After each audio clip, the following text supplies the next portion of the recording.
че в пети клас аз тежах 80 кг. Аз буквално 13 часа не мръднах от лаптопа да играя игри и междувременно да ям по някоя закуска. Моят лош резултат и това да стана 103 кг. Път, когато отидех при личната ми лекарка, тя ми казваше, че кръвното ми е много зле. Здравейте, хора, и добре дошли във втория клип на моя канал, като днес ще ви разкажа моята лична история. Добре, сега и микрофона вече работи. Добре, нека да започваме. Аз не съм типичният треньор, който винаги е бил по здравословното хранене, по редовните тренировки или пък от това да имам видима коремна преса още от ранна детска възраст. Напротив. Като малък бях от по-дебеличките и закръглени деца, но за сметка на това пък учех повече. Все пак с нещо трябваше да съм по-добър. Аз обичах да играя на компютърни игри, да си хапвам докато играя компютърни игри. Мисля, че любимата ми храна тогава беше пастата, като моите родители я правиха по един уникален начин. Разбира се, като всяко едно дете харесвах и всякакви други неща, като пица, соленки, сладки, дюнери. Не, че сега не ги обичам, но разбира се ги имам в един доста по-умерен начин. Сега си спомням една много интересна история по време на една ваканция. Мисля, че беше някаква дървена ваканция, тъй като тогава времето беше доста лошо. Спомням си много ясно как родителите ми отидаха да ми вземат няколко закуски, за да имам какво да ям през деня. И аз буквално 13 часа не мръднах от лаптопа да играя игри и междувременно да ям по някоя закуска. Точно така в един момент в пети клас, това също го помня доста добре, имахме такива периодични прегледи от медицинската сестра в училище и аз всъщност тогава мисля, че за първи път се качих на кантар или поне така го помня съзнателно, като първия път, в който се качвам на кантар. И всъщност това, което се случи е, че в пети клас аз тежах 80 кг, като имайте предвид, че аз дори сега не тежа 80 кг, а сега съм 76-7. Като до този момент всъщност не, че не е имало опити, в които аз да започна да спортувам нещо. Първото нещо, което бях започнал да спортувам, беше плуване. Като тогава, като всяко едно дете, бях доста мрънкащо дете. И много добре си спомням как аз казах, че треньорът вика страшно много и аз си мислех, че буквално всеки път вика на мен, че аз съм направил нещо грешно и всъщност заради тази причина аз спрях да ходя на плуване. Вероятно ми е останала и някаква травма, защото сега гледам да не се карам и да не викам на хората. Следващата забавна история с моето сблъскване с спорт беше, когато исках да започна да тренирам футбол.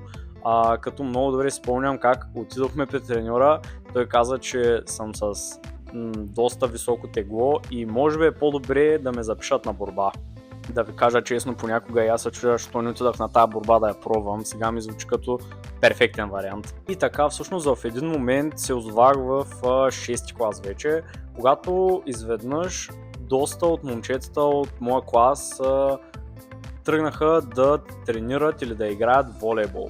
Като това наистина беше и първия спорт, който всъщност аз пожелах да запиша. Започнах да тренирам доста усилено, като разбира се вследствие на това и започнах да отслабвам, въпреки че не бях променил много от хранителните си навици, въпреки това нещата се случваха.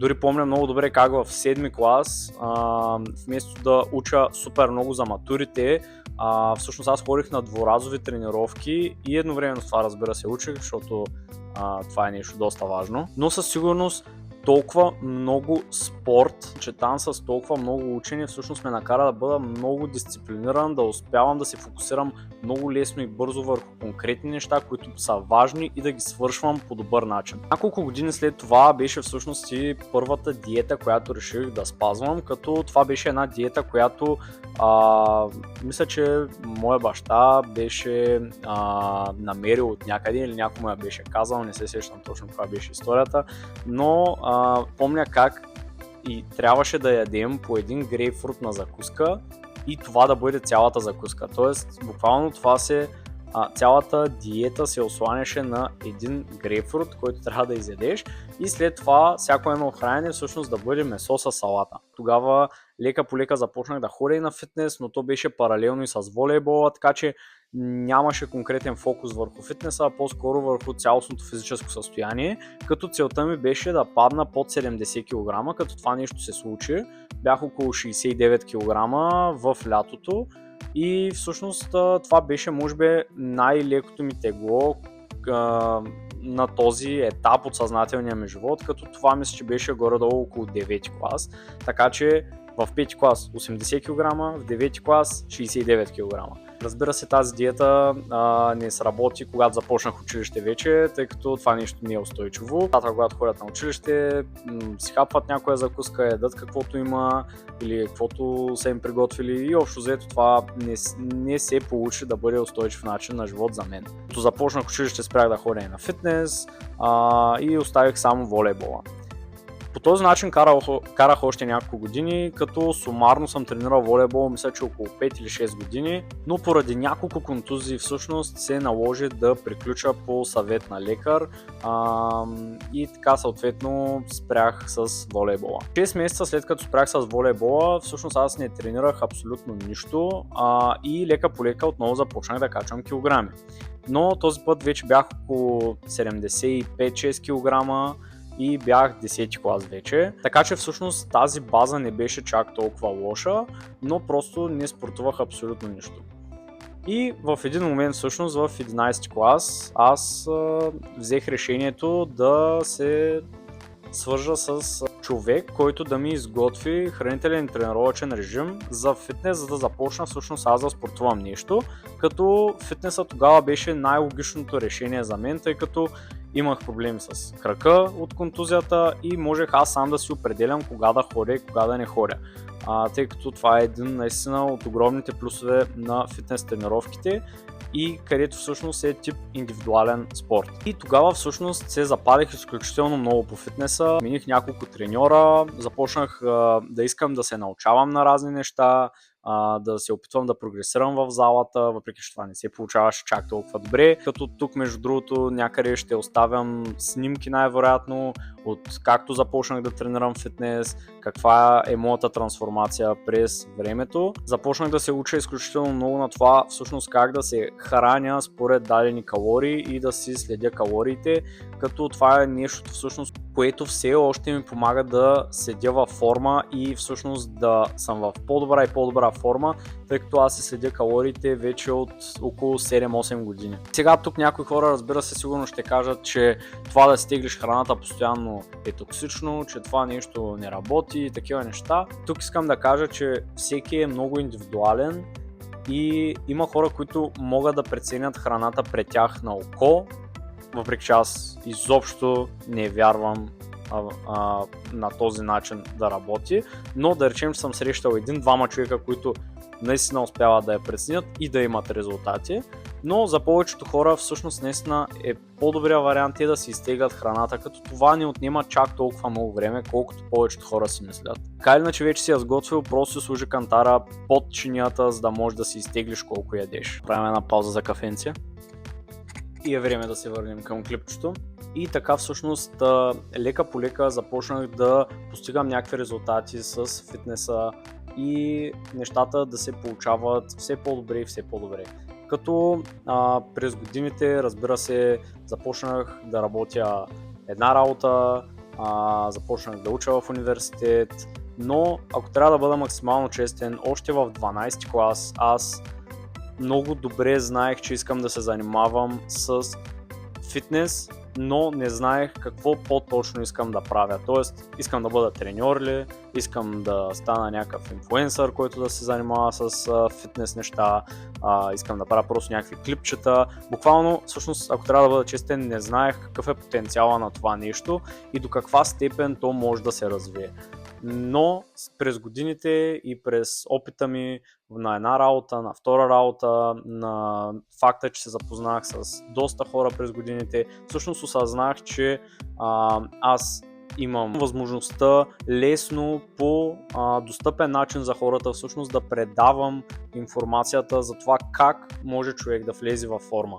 И съответно по този начин избора ми остана, разбира се, да следвам мечтата си от 12 клас и да стана треньор. И така всъщност точно преди да реша да се занимавам официално вече с треньорство и да бъда готов да предам моите знания, аз всъщност бях изпаднал в една доста сериозна дупка. Това, че не бях в особено добро здравословно състояние, както повечето от вас сте виждали моята трансформация, всъщност тя се... Микрофона му падна батерията, добре, че имам втори. Това толкова лошо здравословно състояние се получи докато аз тренирах и въпреки това просто не обръщах адекватно внимание на моите хранителни навици.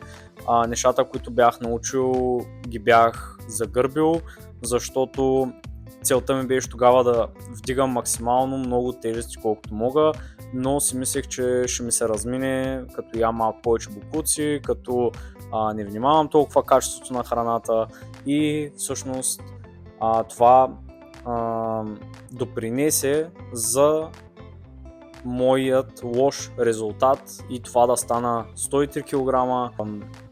Се задъхвам постоянно в този период за различните курсове и за смяна на работата. Се налагаше да ходя при личната ми лекарка и тя да ми прави медицинско, а за медицинското мерят кръвното всеки път.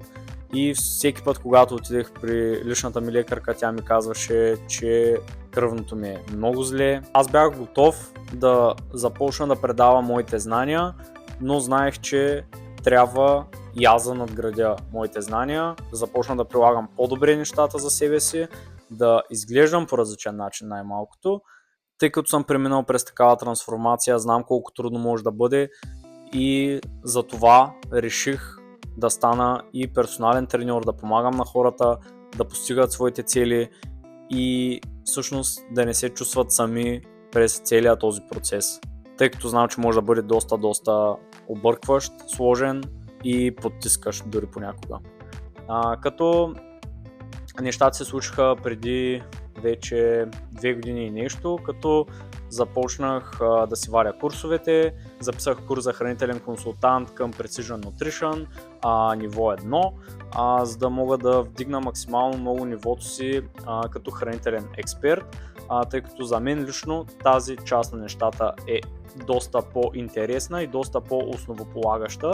Неведнъж съм казвал, че храненето всъщност носи наистина голямата част от резултатите или по-точно визията, която човек иска да постигне. Това е много важно тук да го кажем. Като тренировките, разбира се, не че ги омаловажавам по някакъв начин, но определено храненето разкрива нашата физика, а тренировките изграждат нашата физика. Паралелно с този курс изкарах курси за фитнес инструктор, като всъщност почти веднага след това започнах и работа като персонален треньор. Така от около 2 години и половина или малко повече от половина съм персонален треньор, онлайн коуч и помагам на хората да постигнат своите цели с това да изградят едно по-добро и по-здраво тяло.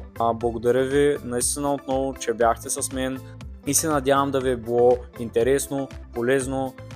Надявам се да се абонирате за канала, харесайте, споделете с някой приятел, на когото му е било интересно и ще се видим отново в следващото видео.